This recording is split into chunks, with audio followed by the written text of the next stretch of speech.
Money laundering और अवैध वसूली के मामले में फंसे अनिल देशमुख और खनन घोटाले में फंसे हेमंत सोरेन से लेकर मनी लॉन्ड्रिंग करने वाले सत्येंद्र जैन, इन सब का भरोसा कपिल सिब्बल पर ही आकर टिकता है कि कपिल सिब्बल ही कानूनी पेंच फंसाकर उनको सलाखों से बाहर कर देंगे या फिर अंदर जाने से बचा देंगे।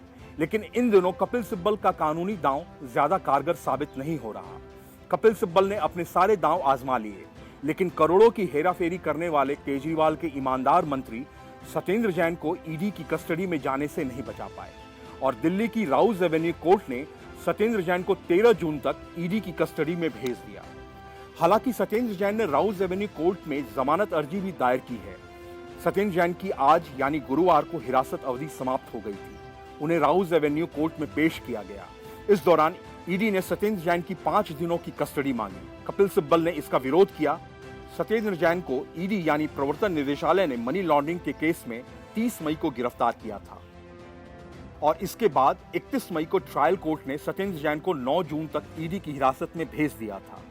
ईडी ने कोर्ट के समक्ष सत्येंद्र जैन से पूछताछ की जरूरत बताई, जिसके बाद कोर्ट ने जांच एजेंसी की दलीलों को मानते हुए सत्येंद्र जैन को 13 जून तक यानी 5 दिनों की ईडी कस्टडी में भेज दिया। कोर्ट में 5 दिनों की कस्टडी की मांग करते हुए ईडी ने कहा कि इस मामले में जांच के दौरान हाल ही में करोड़ों कैश मिले हैं, हमें इसके बारे में पता करना है। इतना ही नहीं, इस संबंध में सत्येंद्र जैन से कन्फ्रंट आमना सामना करवाना है। ईडी ने कहा कि अभी हम उनका नाम नहीं बताएंगे जहां से बरामदगी हुई है, क्योंकि जांच अभी शुरुआती दौर में है। सत्येंद्र जैन की तरफ से पेश वकील कपिल सिब्बल ने कोर्ट से कहा कि सत्येंद्र जैन के मामले की जांच सीबीआई 2016 से ही कर रही है, लेकिन अभी तक मामले में चार्जशीट दाखिल नहीं की गई है। ईडी का कोई कार्यक्षेत्र नहीं बनता कि वो इस मामले की जांच करे। सिब्बल ने ईडी द्वारा सत्येंद्र जैन की 5 दिन की कस्टडी मांगे जाने का विरोध किया। इस पर जज ने कहा कि ईडी इस मनी लॉन्ड्रिंग के मामले की जांच कर रही है, जो पैसे के लेन देन से जुड़ा हुआ है। सिब्बल ने दलील देते हुए कहा कि इस मामले में जांच का कोई तुक नहीं बनता, जिसमें नकदी को शेयर में बदला गया।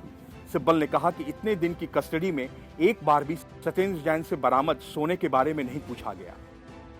सिब्बल ने कहा सत्येंद्र जैन को सिर्फ परेशान करना चाहते हैं, इसलिए कस्टडी की मांग कर रहे हैं। ईडी ने कोर्ट से कहा कि हम सत्येंद्र जैन को वैभव जैन से कन्फ्रंट कराना चाहते थे, लेकिन जब हमने पूछताछ के लिए कहा तो उन्होंने बीमारी का हवाला दिया।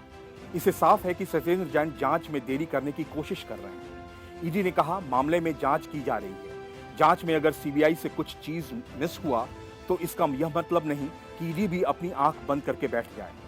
इस बात पर कपिल सिब्बल ने कहा कि इस मामले में ईडी की जांच करने का कोई अधिकार नहीं है। ईडी ने जवाब देते हुए कहा कि इस मामले में मनी लॉन्ड्रिंग की गई है, जिसकी जांच की जा रही है। सिब्बल ने ईडी की इस दलील का विरोध किया और कहा ईडी सिर्फ सत्येंद्र जैन को परेशान कर रही है। ईडी ने कहा कि यह हवाला से जुड़ा मामला है और हमारे पास इस मामले से जुड़े दस्तावेज और बयान हैं, जिससे इस मामले में जांच की जा रही है। Bureau report, news of India.